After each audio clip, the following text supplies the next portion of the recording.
a una década de su lanzamiento, WhatsApp es una de las herramientas tecnológicas más requeridas dentro de la comunicación. En la vida cotidiana se usa para socializar o tratar temas sobre el trabajo, pero ¿qué sucede cuando se pasan muchas horas en esa aplicación? ¿Podría ser adictiva? WhatsApp es una aplicación de mensajería para teléfonos inteligentes, lanzada el 24 de febrero del 2009.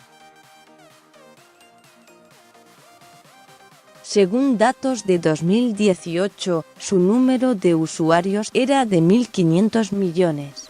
Erika Villavicencio Ayub, coordinadora de Psicología Organizacional de la Facultad de Psicología, FP, de la UNAM, afirmó que hay una discusión sobre si su uso intensivo es una adicción. No se encuentra en el Manual Diagnóstico y Estadístico de los Trastornos Mentales, DSM-5, pero por recientes estudios y los síntomas detectados, sí podría tratarse de una adicción a las tecnologías de la información y la comunicación, TIC dijo. ¿Cómo saber si la sufro? De acuerdo con la académica, hay algunos indicadores para saber si somos o no adictos. El tiempo excesivo dedicado a esta aplicación, mentir sobre cuánto se usa e, incluso, presentar alucinaciones o vibración fantasma. Creer que se reciben notificaciones cuando no es así. Además, descuidar las horas de sueño, el cuidado personal, no alimentarse bien, perder relaciones interpersonales y mantener esta conducta a pesar de las consecuencias negativas. Conforme la dependencia avanza, el individuo se aísla, baja su rendimiento escolar o en el empleo, recibe quejas de gente cercana por conectarse constantemente, entra en ataque de ansiedad cuando no tiene acceso o la batería está por agotarse, y aunque intenta limitar su uso, no lo consigue. Si no revisa su celular, la persona presenta síndrome de abstinencia. Siente malestar emocional, que proyecta en conductas disfóricas, insomnio, irritabilidad, aburrimiento, soledad, ira y nerviosismo, entre otros. También experimenta altos niveles de ansiedad, depresión, fatiga, alteraciones de concentración y memoria, y un alto reforzamiento porque el cerebro recibe una sensación placentera al usar la red.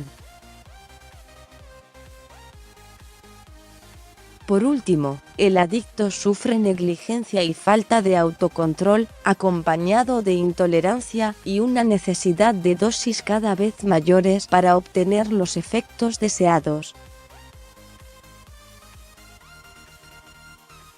Foto. Pixabay. Villavicencio Ayub refirió que esta dependencia en los jóvenes ha avanzado a niveles alarmantes. Incluso se han registrado muertes vinculadas con su uso en diferentes partes del mundo. Por ejemplo, su utilización ha incrementado la tasa de accidentes vehiculares porque los conductores se distraen cuando atienden sus mensajes, o los peatones se ponen en riesgo al cruzar las calles mientras contestan su chat. Algunas empresas reportan bajas en el desempeño de su personal o en las interacciones con los compañeros.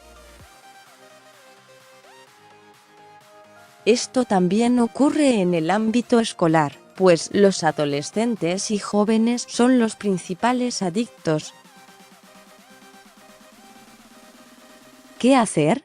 Si se sospecha que ya se es adicto al WhatsApp, lo primero que se debe hacer es acudir con un profesional que haga un diagnóstico y establezca un tratamiento.